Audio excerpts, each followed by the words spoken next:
Hey everybody, what's going on? Thanks for joining us today on Cinema Recap. Today we're going to check out that South Korean horror mystery flick from 2011 called The Cat. We start off with a cute pet store with some cats. Adorable furry faces, waiting to be taken home by their new owners. So-yeon is one of the employees there. She's a cat lover at heart, but we'll see if that lasts till the end of the movie. She's giving one of the cats, Silky, a fresh bath as she's sweet-talking to it. Silky's groomed and taken good care of by her, after which she styles it with a little bow tie.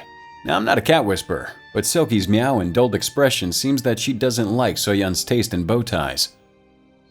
Now Mrs. Lee, Silky's owner, walks in with a handful of shopping bags and asks about her cat. So-yeon brings her out, pink color dabbed onto Silky's cheeks to look like blush. Sucks to be Silky. As Mrs. Lee pays for the grooming, So-yeon coos and plays with Silky in her arms. Someone stands by the other side of the glass a few feet away from her, and when she looks over in that direction, she doesn't find anyone, so she walks away. Small palm prints on the smooth surface of the glass going unnoticed. And when So-yeon heads outside, she notices a little girl petting Silky. But soon she's doubting her own eyes when the girl suddenly disappears after a car passes and blocks her view for a second. Classic. Mrs. Lee gets to her apartment and goes to use the elevator. But the elevator door starts acting up, not properly shutting. Silky starts to grow restless and aggressive in her hands, and tries to get away from her hold. Mrs. Lee is growing frustrated, but the doors eventually close, and it heads up to the 11th floor.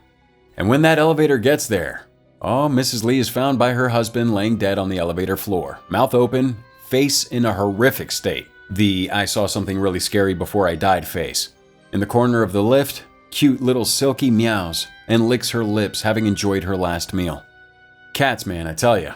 They only care about their next meal and nap. So now So-yeon meets with her therapist, and her doctor's asking about her emotional progress from the trauma. So-yeon talks about how she tried riding the subway on her own, but the fear of elevators still prevails. Her trauma resulted in claustrophobia, which was triggered post a tragic fire incident from her past. On her way to the pet shop now, she discovers about Mrs. Lee's death. The police were inspecting the death, and they found Silky from the crime scene. So-yeon approaches the police officer, Jun-seok, who was her friend Bo-hee's ex-boyfriend. He requests that she take care of Silky for a while, and she complies. He asked for her number, saying that he'd call her if the owner gets back to him later. Come on now, is Jun-seok doing his job, or is he just smooth at getting girls' numbers? Anyway, So-yeon's boss at the pet store is completely against the idea of keeping Silky there for a while. He claims that it'll push customers away since it came from a dead owner. But really, the only thing pushing customers away is that man's sweater. So-yeon puts Silky into a cage for now. She momentarily looks towards the window beside her and catches a fright when there's a familiar little girl standing right outside. Ugh. And when she looks again, obviously, no one there. Now walking back home with Silky in her hand, she's feeling anxious, like someone's following her. You see, So-yeon lives alone due to her fear of claustrophobia. She has no doors anywhere within her apartment. Bo-hee calls up and talks about going to the animal shelter to adopt a cat for free. When So-yeon mentions running into Jun-seok earlier in the day, Bo-hee's unfazed and lets her know how she doesn't mind the two of them hitting it off.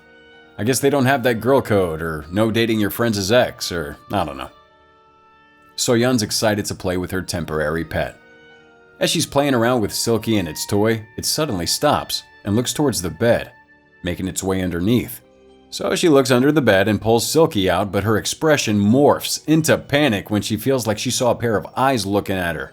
Yep, this is it. This is my biggest fear. She takes a second look, and a scary face comes at her. She screams and moves back, panting heavily. And now the next day, she tells her therapist all about it.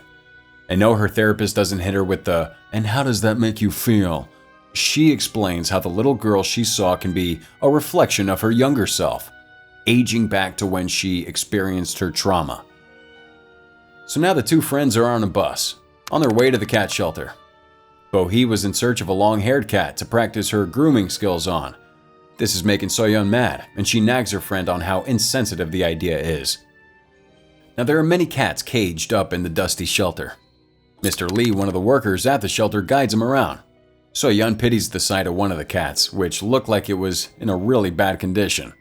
Bo-hee comes across one that she really likes, and Mr. Lee asks the girls out of nowhere why they like cats. The two of them were a bit confused by that question, but Bo-hee replies by saying that it's because they're cute. The cat that Bo-hee picked was named Dimwit. Yeah, not gonna touch that one. Now Mr. Lee steps out for a moment and heads to another room, where he picks up 2 dead cats lying there and throws them into an incinerator. When he gets back, he sees So-yeon point at one of them, which collapsed and fell dead. He's groaning in annoyance.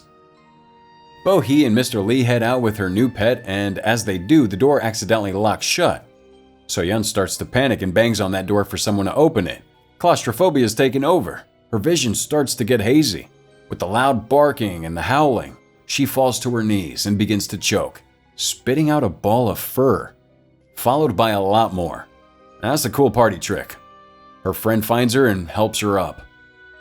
Back at the police station, they get their hands on that CCTV footage from Mrs. Lee's apartment. The footage is showing Silky jumping out of her hold, and Mrs. Lee looks towards the direction of Silky, scared. And then the clip freezes for some time, after which it plays to her desperately trying to open the elevator doors. She falls on her back and fights an invisible force before losing consciousness and passing out. Now while at work, So-yeon comes across the storage room filled with dead cats covering the floor, leading to the next scary encounter, when out of the bodies a hand emerges and grabs her by the ankle, pulling her in. But she manages to run away and out of the place. As she stands out, she sees the same little girl standing inside the room. Maybe she just wants to be friends. Do you ever think of that, So-yeon? Now Jun-seok appears from behind her, and he helps her by looking inside for signs of any intruder, but no one was there, and being the gentleman that he is, he later walks her back home and mentions Silky, asking whether she could take care of it for a while longer. Jun-seok also asks about Bo-hee. Damn it, Jun. You're asking about the wrong girl. So-yeon's evidently upset by the question and concludes that she doesn't have a chance with him after this. She has a hard time falling asleep that night. She sees a terrifying dream of Silky beheaded and her father in it too. She gets up in a cold sweat, but smiles when she sees Silky's tail move around from underneath the blanket. She pulls on it to have a look at Silky, but is met with a scary little girl sleeping in her bed. Looks like the girl upgraded from demon underneath the bed to on top of the bed. Before we go on, like the video, smash the subscribe button, turn on that notification bell, or Slender Man will haunt your dreams. And then we see So-yeon go to pay her father's bills at the psychiatric hospital and leaves without visiting him. After which she heads to her friend's house, who's preparing herself to groom her new pet, Dimwit. But it's not staying still and moves around intensely, scratching Bo-hee in the process. It runs away and hides in the closet, and Bo's trying to call out for it. When she finally grabs Dimwit and is about to pull her out, that scary little girl stands by her closet looking down at her. Well, she gasps and crawls back. So-yeon is oblivious to everything as the closet door is closed shut. She later goes to have a look at her friend. The lights in the room aren't working, but So-yeon walks in slowly. She finds a pair of feet by the hung clothes in the closet, and she walks closer to it. She pulls the clothes apart to take a look, and the little girl's standing there, which scares her. The girl pulls apart the clothes, causing him to stumble down, and this reveals Bo-hee, sat down with a face resembling Mrs. Lee's when she was found dead. So-yeon hurries Bo-hee to the hospital, but the doctors are unable to save her life. The doctors move her body to the elevator to get to the morgue, and that's when So-yeon's met with the dilemma of getting into the elevator. She hesitates at first, but eventually gets in. She sees blood staining and spreading on the sheet covering Bo-hee's dead body. Feeling agitated, she tells the doctors that her friend's alive, but they ignore her, presuming she's an emotionally unstable person at this moment. Well, she pulls the cover to take a look for herself, but finds Bo-hee still dead. And as she puts that cover back on, her wrist is grabbed and Bo-hee looks at her. She gasps and looks away in fear. The doctors in the same elevator are still stubbornly ignoring her. So if claustrophobia wasn't enough, So-yeon now has to deal with her dead friend staring at her soul. When she slowly turns back to meet Bo-hee's eyes, she sees her pupils turn into ones resembling a cat's. So-yeon screams loudly this time, and one of the 2 doctors finally turns around and asks if she's okay. Jun-seok also gets to the hospital and is torn by the news. He can't accept the mysterious death of his ex-girlfriend and vents out his anger on So-yeon. Not a real gentlemanly move of his. And on the next day, So-yeon happens to cut herself while cooking. Blood's dripping down the index finger and Silky starts to lick it, scaring So-yeon. She pushes that cat away and it growls at her. That's enough cat business. So-yeon cages Silky up and decides to take it to Mrs. Lee's apartment, planning to give it back to her husband. But the man refuses by saying that he'd rather pay for her to take care of Silky than to take that cat back. He talks about how things went bad ever since Silky came in, mentioning how Mrs. Lee spews up stories of a girl in their house. So So-yeon takes Silky with her and abandons it in the middle of an isolated area. Should have done that on day one. She goes to walk away but is abruptly met with a homeless old lady standing in her way. She takes her to the nearest police station, not knowing her whereabouts, and her son comes by the police station and takes the lady home. Turns out that she has Alzheimer's, explaining her behavior. Jun Seok apologizes to So-yeon for the day at the hospital and offers to walk her home. Alright, let's see, that's 2 strikes before you lose the girl. Now Jun Seok decides to look into these coincidental deaths. He calls up the animal shelter and asks about Bo-hee's cat from there and says he would like to have a look at it, but the call disconnects unexpectedly. Then we see Mr. Lee at the shelter injecting Dimwit, who soon falls dead after. He snaps a picture of it before throwing it into the incinerator. Now the door to this thing starts acting up, not shutting closed. Yep, feeling like a deja vu. He looks inside and finds nothing but dead cats in there. The little girl lurking behind him. She grabs him by the neck and pulls him inside, locking the incinerator shut and turning it on. Goodbye, Mr. Lee. Never liked you to begin with. So-yeon's in her house now when she hears a faint noise outside her door. Looking through the peephole, she finds someone dangling the same toy that she used to play with Silky. She squints to take a better look, but that little girl appears with her eyeballs deformed like a cat. Oh god. Jun Seok calls her up and asks her to accompany him to the animal shelter, and when they get there, they discover all the pictures of the cats, which are all now dead. Dimwit, one of them. They hear a noise from the incinerator and Jun Seok has a look, and that's where he finds Mr. Lee's toasty burnt body. After checking records, they find many cats who had been rescued from the same place where Silky was found.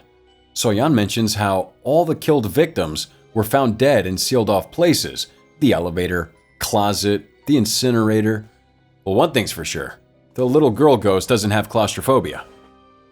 So-yeon heads to the Animal Rescue Association on her own to find out more answers. The Dongha apartment building beside the park is where the story was set to begin. It was built with growing cat complaints by the residents. So, to resolve the issue, they blocked off all their openings in the basement where all the cats kept gathering. So-yeon recognizes Silky's toy in the video footage from the time. At the pet shop, So-yeon's boss finds Silky peeping through the store window, and it rushes in when he opens the door.